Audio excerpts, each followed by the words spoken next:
press the bell icon on the YouTube app and never miss.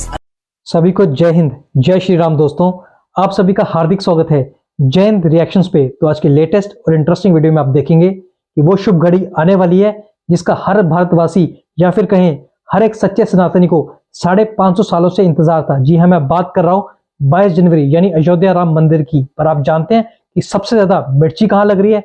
जी हाँ, आप सही है, हमारे पड़ोसी पाकिस्तान में। तो आप देखेंगे साजिद ताड़ा साहब, जो कि है तो एक पॉलिटिकल एनालिस्ट हैं, वो पाकिस्तानी मूल के हैं पर वो अमेरिका में रहते हैं, पर भारत के बारे में और हिंदुओं के बारे में काफी पॉजिटिव व्यूज रखते हैं। तो ये वीडियो काफी इंटरेस्टिंग होगी, तो इसे अंत तक देखें और चैनल पर नए हैं तो चैनल को सब्सक्राइब कर दें ताकि हम आपके लिए लेटेस्ट और इंटरेस्टिंग वीडियोस लाते रहें। तो चलिए ये पहले वीडियो देखते हैं और अंत में इसके बारे में बात करेंगे। जय हिंद, जय भारत। 550 साल हम इंतजार कर रहे थे इस दिन का कि यहाँ पे हम ये मंदिर बना सकें।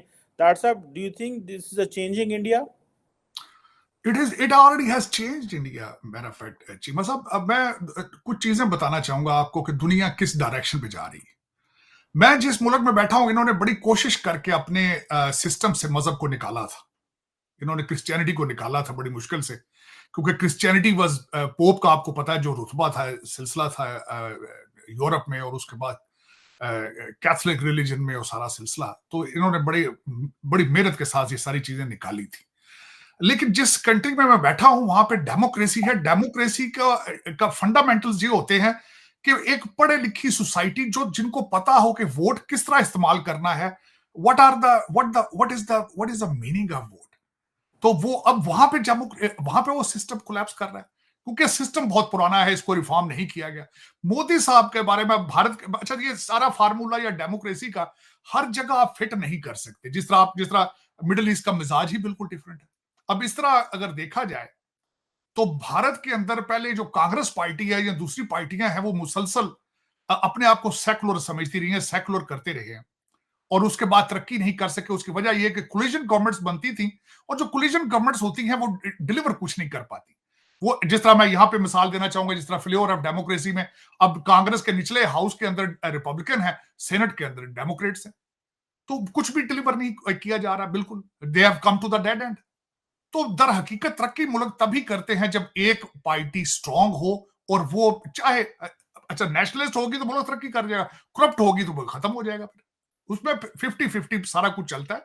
उसमें यह नहीं होता कि कोलिजन गवर्नमेंट है, सारा दिन तकरीरें करके तो घर चले जाते हैं, डिलीवर कुछ नहीं करते। अब बीजेपी, मैं समझता हूं पहली दफा एक ऐसी गवर्नमेंट आई है जिसके पास ओपन मेजोरिटी थी, और उसमें अब यहां पे देखें, जज्बात एक अलग चीज है, ऑन ग्राउंड रियलिटी एक अलग चीज है। हिंदुस्तान, भारत जो है, मेजोरिटी कौन है वहां पे? हिंदू। इस सबसे पहले मोदी साहब ने कहा, उनका प्लान ही ये है कि मेजोरिटी में से मेजोरिटी के वोट लेंगे, हमें माइनॉरिटी की जरूरत ही नहीं। मेजोरिटी में से मेजोरिटी के वोट ले लेंगे, उन्हें जरूरत ही नहीं है, उनको डिलीवर कर जाते हैं, उनका डिलीवर हो रहा है सारा कुछ। और उसमें अगर जो उनका फार्मूला है वो बिल्कुल फिट भी बैठा है कि भारत ने तरक्की भी बहुत की है। इकॉनमी उनकी देख लें आप, 600 बिलियन से ज्यादा उनका इस वक्त फॉरेन एक्सचेंज है, और तरक्की 7.6% उनकी इकॉनमी ग्रोथ। देखें वो जिस तरीके से they are flexing the muscles. अब अगर वो मोदी साहब को चीजें वो सर्व, ये तो उसका अच्छा, दूसरा इलेक्शन का साल, इलेक्शन का फायदा भी लेंगे वो इस पे, जाहिर है, ऑफ कोर्स। लेकिन उसमें अगर देखा जाए तो इसमें हमारे जो मुसलमान हैं वहां पे और दूसरे लोग हैं, सारे इसको जज्बाती तौर पर ले जाते हैं। हालांकि जज्बाती नहीं होना चाहिए, ये हकीकत है कि इन्वेडर्स आए थे, उन्होंने कई मंदिरों के अंदर मस्जिद बनाई थी। ये कोई एक बाबरी मस्जिद का अकेले का मसला नहीं था, ये वहां पे क्योंकि वो थे और कन्वर्जन करते रहे बाय फोर्स, इसमें कोई शक नहीं है। आप हिस्टोरिकली कोई किताब पढ़ के देख ले, आप कन्वर्जन ज्यादातर जहां पे हुई है बाय फोर्स हुई है, या लालच दे के हुई है। जो कुछ भी जमीनों की जिस तरह भी कन्वर्जन होती रही है, हमारे लोग उसमें जज्बाती बजाय के तारीख को पढ़ने के उसको सेंटी होकर उसको चीजों को देखते हैं। लेकिन अगर मोदी साहब को वो डिलीवर कर रहा है तो वो ultimately he is taking the benefit out of it. That can be a religious move, that can be a political move as well. लेकिन जिस तरह उन्होंने, अब मैं जिस तरह उनको देखता हूं कि the way they are playing their foreign policy strongly, wisely, the way they are economic policies में स्ट्रेटेजिक ऑटोनॉमी उनकी, जिस तरीके से मैं देखता हूं मुसलसल उस चीज को, जिस तरीके से वो ग्लोबल साउथ को लेकर चल रहे हैं, जिस तरीके से वो एक असला प्रोड्यूस करने के वो सिलसिले में है, जिस तरीके से वो लिथियम को एक्वायर कर रहे हैं, जिस तरीके से वो पेट्रोलियम अपनी सेफ्टी चाहते हैं, इन्फ्लेशन ना आए, जिस तरीके से अपने वो सी रूट्स को प्रोटेक्ट कर रहे हैं, तो they are achieving the target of being a super power. America को सबसे बड़ा इशू इस वक्त ये है, बल्कि वेस्टर्न सिविलाइजेशन को सबसे बड़ा मसला ही उनका यही नजर आ रहा है कि उनकी इकोनॉमी इतनी तेजी से आगे जा रही है और वो आंखें भी दिखा रहे हैं साथ। और दूसरा, मैं सबसे ज्यादा, मैं क्योंकि खुद एक इमिग्रेंट हूं, जो मैं सबसे ज्यादा बात उनकी प्रेज करता हूं कि Indian diaspora is the strongest diaspora on the planet, regardless any country you pick up.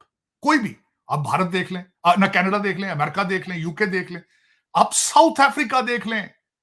South Africa का पिछला जो प्राइम मिनिस्टर था, जो उनका उसका वो गुप्ता, क्या नाम था उसके साथ, गुप्ता साहब थे, जो बहुत बड़े वहां पे वो जिनके ऊपर करप्शन के चार्जेस थे। दुबई देख लें आप, दुबई देख लें आप, वहां पे देख लें इंडियन डायस्पोरा की अमीर तरीन डायस्पोरा, स्ट्रॉन्गेस्ट तरीन है।